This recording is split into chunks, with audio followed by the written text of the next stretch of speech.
Alright everyone, welcome to part 2 of Super Mario 64, and we're off to Cool Mountain. If you guys are wondering what that Anytime now. That's where all the snow is. Yes, that's the snow level.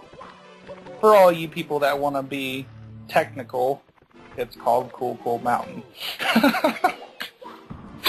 Okay. Whatever you want to call it. It's Cool Mountain.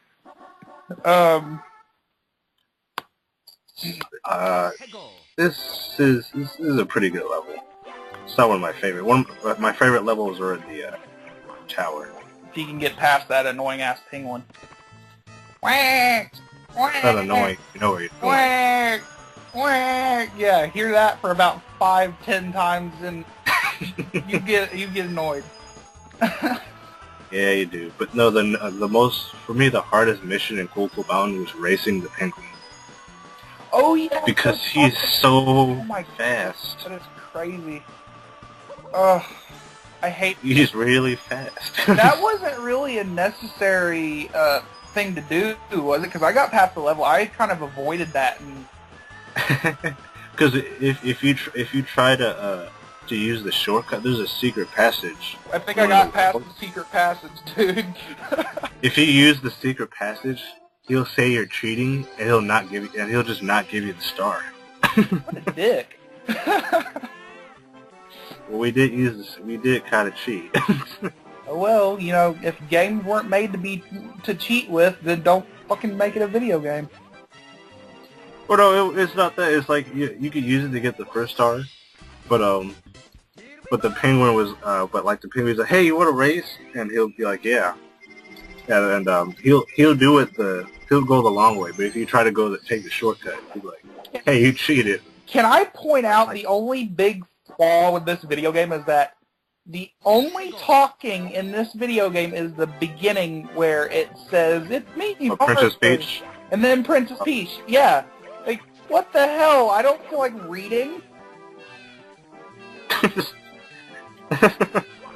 Just like, is it that hard to have someone's voice dub over in the damn... Look, that's what we're doing right now. We're talking during video game This was Nintendo's first 3D game. So. Oh well, Nintendo has a lot of shames in their past.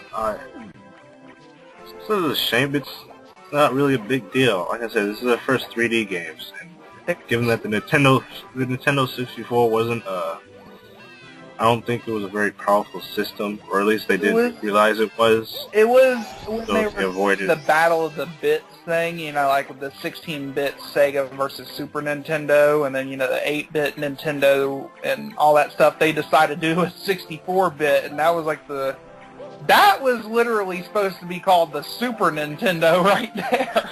So... What was?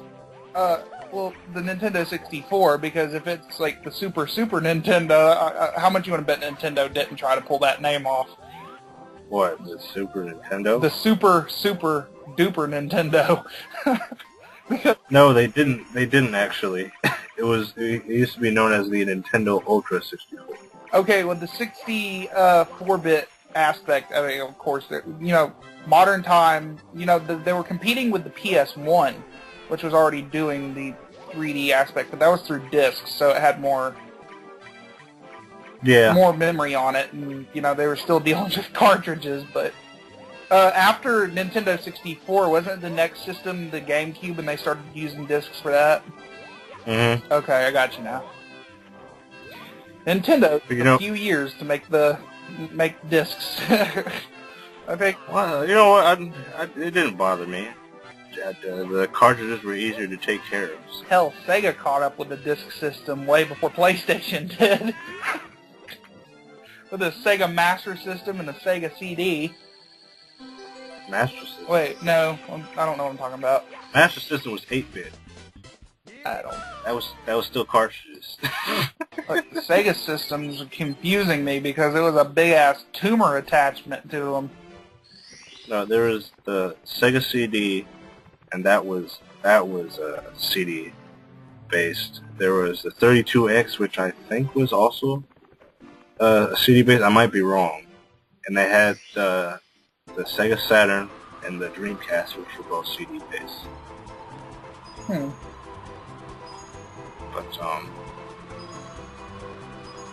But why did you start going on a tangent about Sega consoles? No, I'm just having a random talk about video game systems for some reason. It just comes to mind and I speak it. You was really not like Cool Mountain. It has brought shame to my childhood. But anyways, yeah. So we have enough stars to. Oh no, I gotta show off the secret slide. Oh god. Fun fact: if you beat the slide under 21 seconds, you get an extra star. Yay! Because I don't do that. That's just a fun fact, but I don't. Let me guess. I wonder if there's a cheat to make Mario go super fucking fast. Oh no! You fell. Well, no, I didn't. Oh yeah, I did. That was the slide. That was the one that I was probably talking about where I was having a pain in the ass with it. Really? That's the tutorial slide. What you just did within 5 seconds of sliding down it? You fell off of it. That was me. I didn't fall, I jumped for some reason. I don't know why. Whoops, I pushed the X button. You don't have to jump. That was just me being dumb. Oh. Yeah, dude, There's a little joke I played on my cousin when we were playing. We're going to step forward into the future. When we were playing Grand Theft Auto San Andreas, we would tell him to get into a helicopter, and we would tell him to push the triangle button or whatever it was to make you jump out of the helicopter when he was airborne.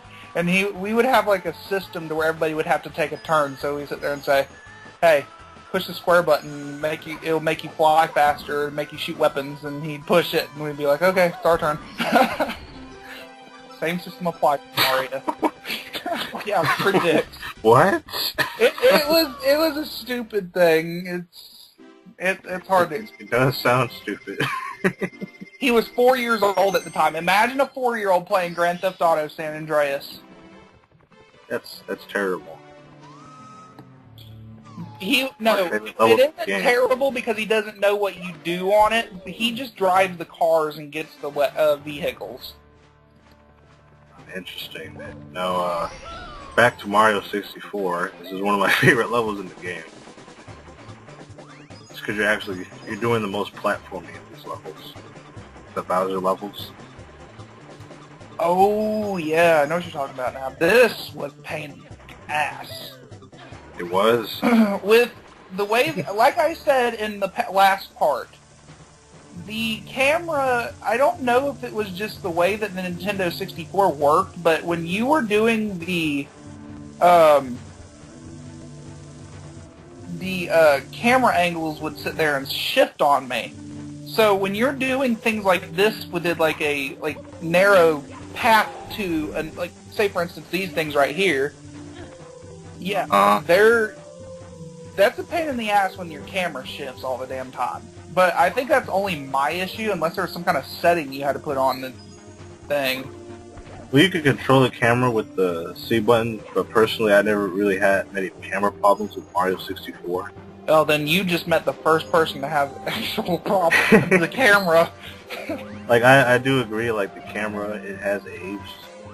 Like, a lot of stuff in this game, it hasn't aged very well, but I really don't have that many problems with this game. Well, let me just put it this way. Compared to other video games, oh my god. This is the Nintendo's first 3D game, and that Bowser model looks like shit. Exactly. You grab it by its tail, and you swing it, and swing it. Alright, so here's what I was talking about. Keep in mind, I'm playing this on an emulator, which means I'm using a keyboard. You know you can buy you a USB controller and make it all easy. I don't feel like it. Or just use a PS3 controller. But, yeah, this was incredibly painful. Let me ask you something. How did you configure the controls on a keyboard? How could you have possibly figured out the perfect button layout on your keyboard for a Nintendo 64 emulator? Because I'm a genius, that's why. Okay. You're more tolerable over a keyboard, while I will use an actual controller. No, I just adjust, I don't know. I don't know how I did it. Crazy. But, yeah, because this requires an analog stick. it is very hard to swing. Because the way you swing it, you have to rotate the analog stick over and over again. You can't do that with the keyboard. It's about as frustrating as trying to input a combo in Street Fighter. Yay, a key! I had to ice my hands after this game. We're fixing to have to go into part 3. Oh my goodness. But yeah, we just completed the first part of the game. Now we're on to the basement. And we'll see you next part. Part 3.